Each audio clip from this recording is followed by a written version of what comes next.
In his cell, P. Diddy cries every day, barely eats, has lost over 22 pounds, and spends most nights awake staring at the ceiling. This is what one of the prison guards who works in the wing where P. Diddy is detained reported.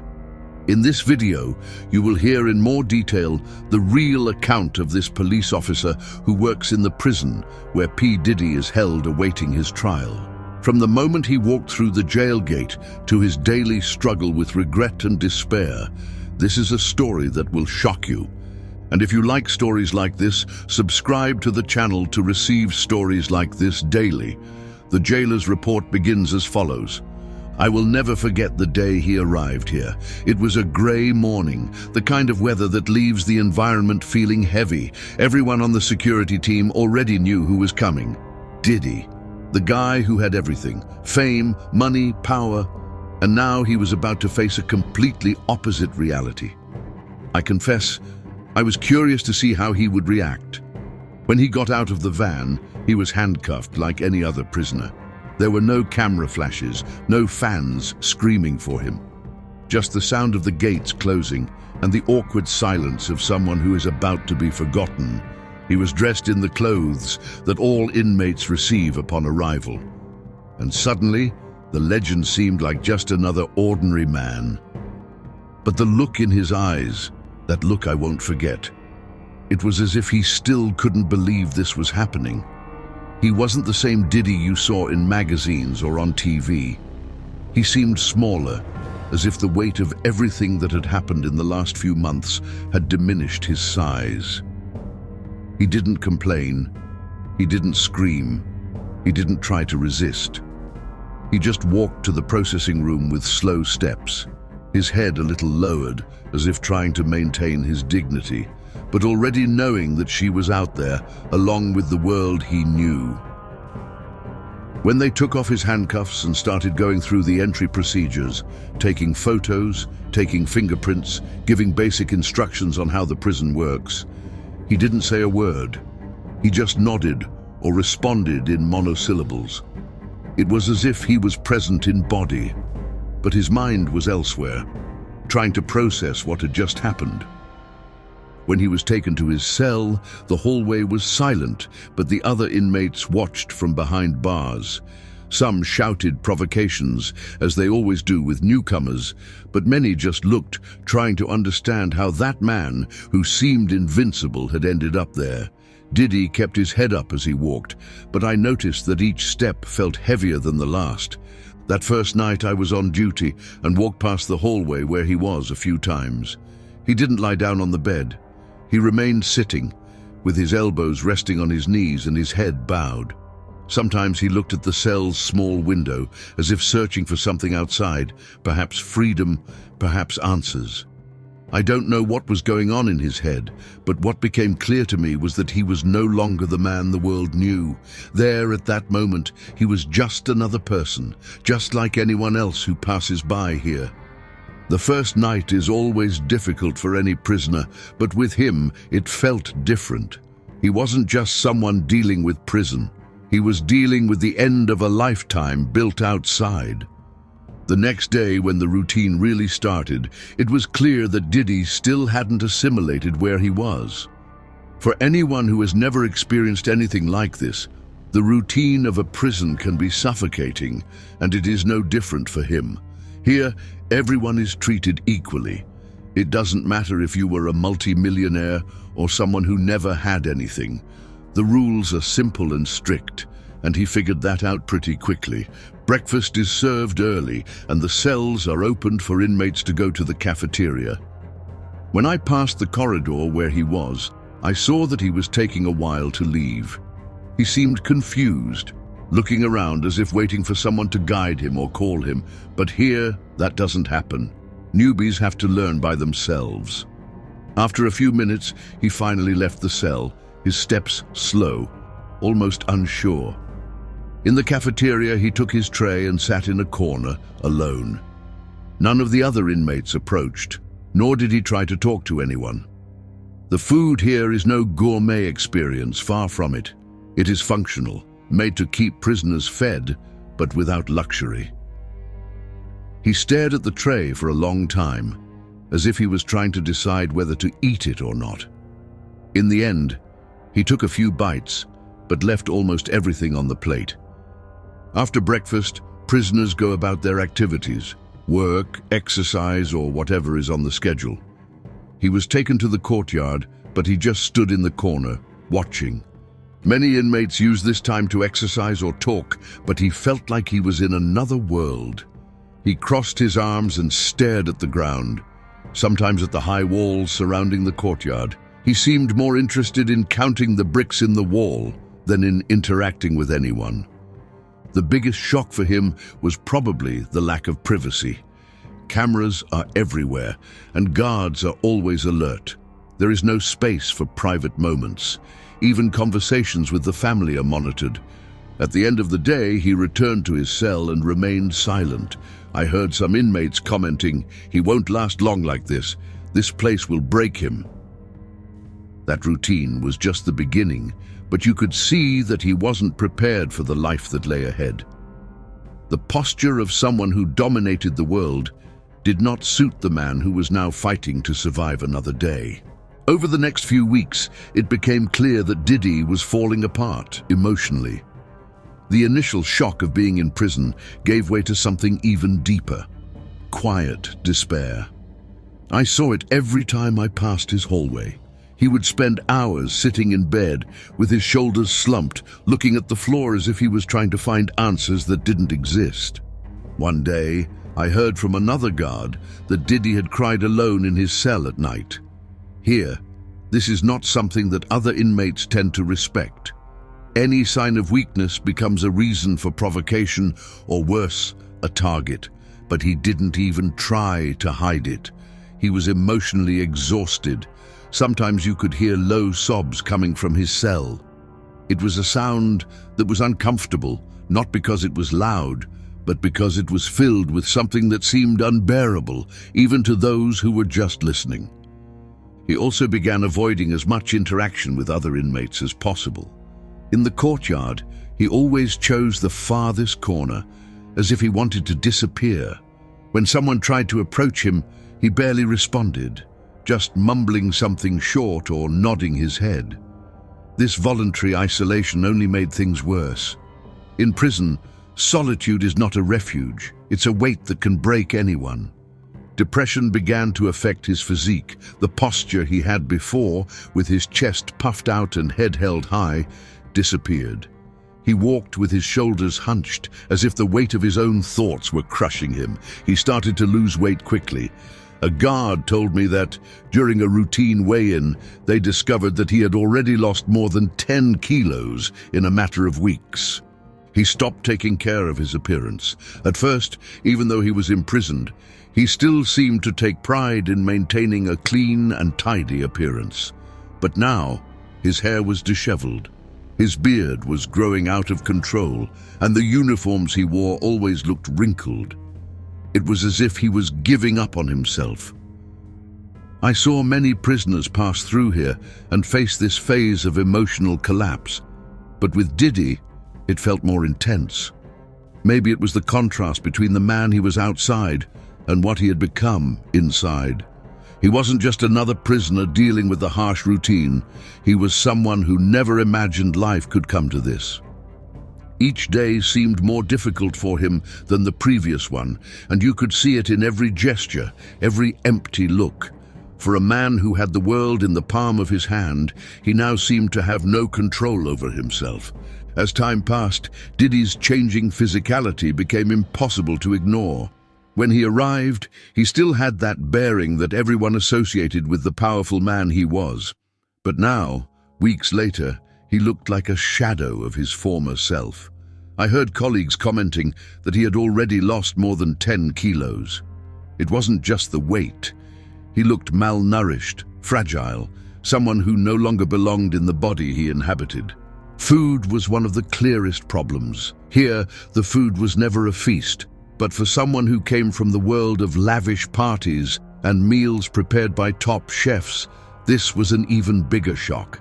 For the first few weeks, he barely touched his food. He would take the tray, sit in the usual corner, look at the plate for a few minutes, and then leave almost everything untouched. It wasn't a matter of taste. It seemed like he just couldn't eat. I remember one night in particular, I walked down the hall during dinner and he was sitting in his cell with his plate on his lap, but he wasn't doing anything. He just held the fork, staring into space, as if hunger no longer existed for him. Some inmates scream or complain when they are dissatisfied with the food, but Diddy wouldn't say a word. It was a silence that said more than any scream. Over time, the weight loss began to affect his health.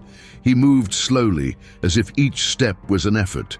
During work hours or in the yard, he always seemed exhausted, as if his body was begging for something he didn't want or couldn't give. Even his uniform started to feel too big, hanging off his body as if it were made for someone else. I remember talking to one of the prison doctors who commented that Diddy was at the limit of what he could handle without intervention.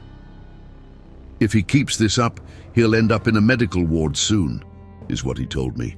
And to be honest, it wasn't hard to believe. He was clearly sick, but it looked like he didn't have the energy to even care.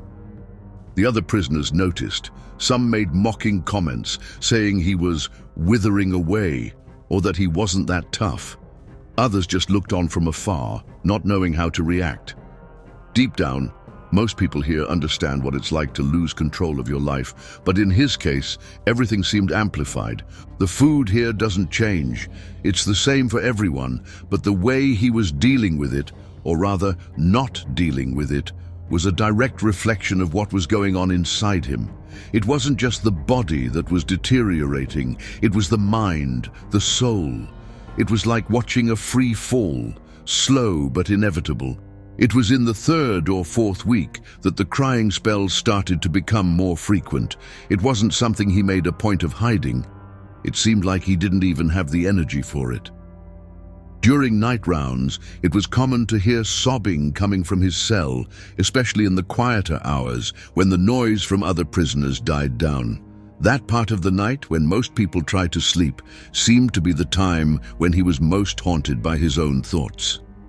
One night, as I was walking down the hall, I heard him muttering to himself, almost as if he was praying or trying to justify something.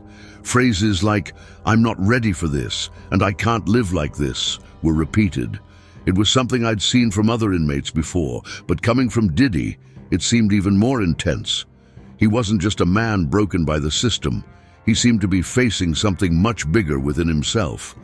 A more experienced guard told me that Diddy had spent most of the previous day crying quietly in his cell. He didn't scream. He didn't make a scene. It was a contained but constant cry, as if he could no longer hold the weight of what he was feeling. At times, he seemed to try to compose himself, wiping his face or taking deep breaths, but soon after, the sobs returned. The few moments when he said something were filled with regret. According to reports from other prisoners who occasionally came across him in the cafeteria or in the courtyard, he would mention things like, "I should have done it differently," or "None of this was worth it." You couldn't tell exactly what he was talking about, but it was clear that he was reliving past choices and actions, wondering where it all went wrong.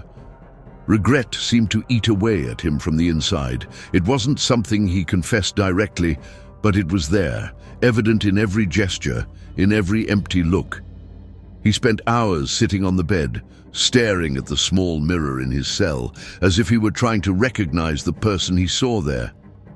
For many prisoners, the moment of facing their mistakes is liberating, but for him, it seemed like torture.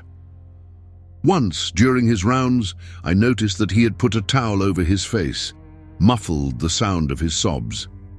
I don't know if it was out of shame or trying to protect himself from the eyes of the other inmates, but it showed that despite everything, he was still aware that he was being watched. And, in here, any sign of weakness can be used against you. Regret, guilt, and fear of facing the future were clearly consuming him. He was a man who was used to controlling everything around him, but now he was completely vulnerable, with no control over what came next. It was painful to watch, even for those who have seen many other prisoners go through similar crises. If there's something that weighs more than the bars or cold walls of a cell, it's the silence of those you expected to be by your side. For Diddy, this became evident over time. When he arrived, many of us imagined that the line of visitors would be endless. Friends, family, maybe even fans. But, contrary to what everyone expected, almost no one showed up. In the first week he had 1 or 2 visitors. It looked like he still had some support outside, but they soon stopped. I remember seeing his name on the list of visitors for the day, waiting for someone who never arrived. He sat in the corner of the living room, fiddling with his hands, looking at the door, but often left before the time was up. It was as if every time no one showed up, it was another open wound.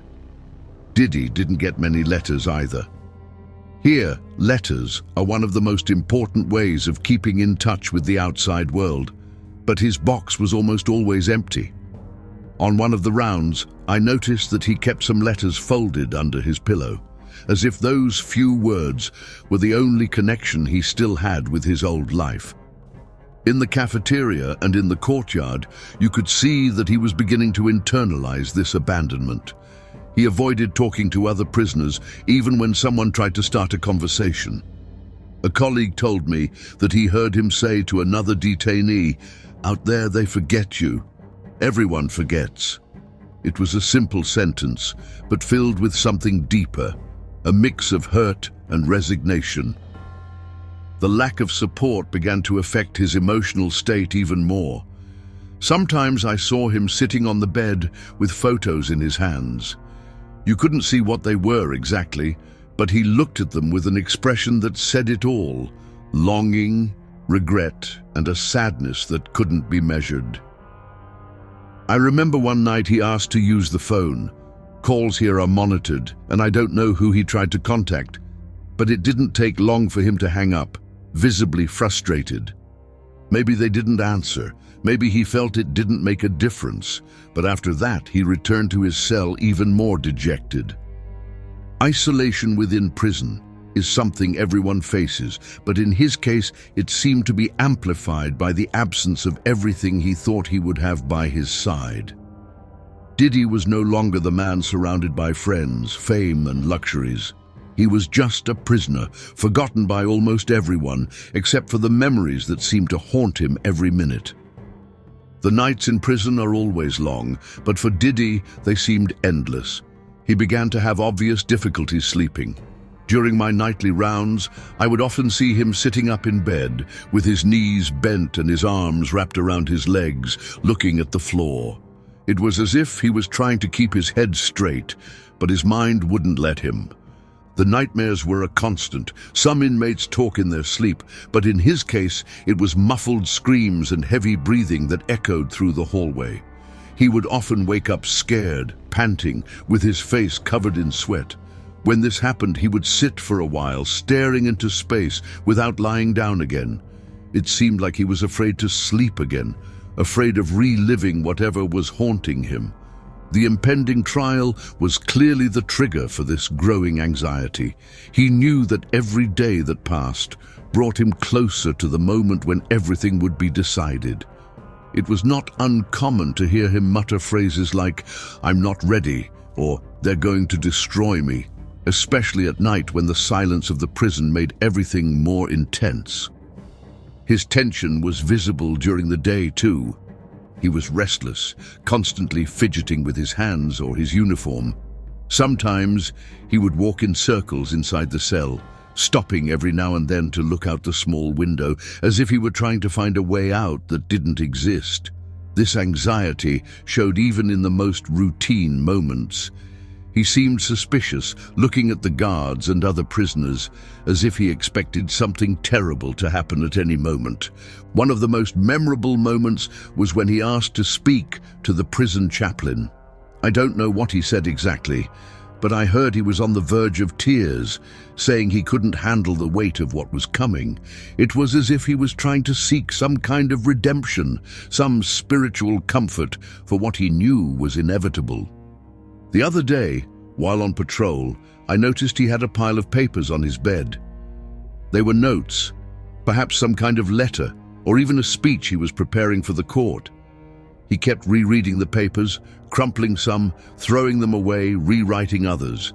You could see that he was trying to control something, but the truth was that the control was no longer in his hands. The trial was just days away, and the anxiety seemed to consume him completely. Every step he took felt heavier, every look emptier. He was clearly on the verge of breaking down, and to be honest, I didn't know how he still managed to keep going. Today, Diddy is a completely different man than the one who first entered prison. The man who once carried an aura of power, self-confidence, and invincibility is now almost unrecognizable. The fall was so brutal that it's not difficult to imagine how he got to this state. In here, he's not a star, he's not a legend, he's just another prisoner facing the weight of the consequences of his actions. Physically, he is irreparably damaged. The weight loss is even more evident now. The face that once graced magazine covers appears pale and sunken, with high cheekbones and sunken eyes, as if he were carrying the weight of the world within him. The prison uniform, which already looked loose, now looks like a size larger, hanging off his thin, fragile body. Mentally, he is on the verge of a breakdown. He speaks little, and when he does speak, the words are filled with despair. Comments like, "I don't know if I can do it anymore," or "This shouldn't have happened to me," became common. He avoids contact with other prisoners, as if isolation were his only form of defense, but this only seems to deepen his deterioration. The nights continue to be a torment. During my rounds, it is rare to see him sleeping. He spends hours sitting in the corner of the bed, staring at the floor or somewhere on the ceiling. Sometimes he holds photos, perhaps of people he misses or who he believes he has let down. He stares at them for long minutes, and when he finally sets the photos aside, he usually does so with an expression that mixes pain and regret. Diddy is now a man who lives tormented by judgment, but also by the weight of the decisions that led him to this point. Comments from other prisoners still happen, but he doesn't seem to hear them anymore. It's as if he's created an invisible wall around himself, trying to protect himself from what the world around him thinks, even though it's clear that his biggest enemy is inside his own mind. One of the most symbolic moments was seeing him during a rare moment in the courtyard. He was sitting alone, looking at the high walls surrounding the prison. His look wasn't that of someone looking for a physical way out, but someone trying to understand how it all went so far. He seemed lost, as if he was searching for answers to questions that may never be resolved. Diddy's current state raises a question that resonates with everyone who knows who he was and sees who he is now. A man who had everything but is now reduced to someone struggling to find a reason to move on. It's impossible not to wonder if one day he will find peace, inside or outside these walls.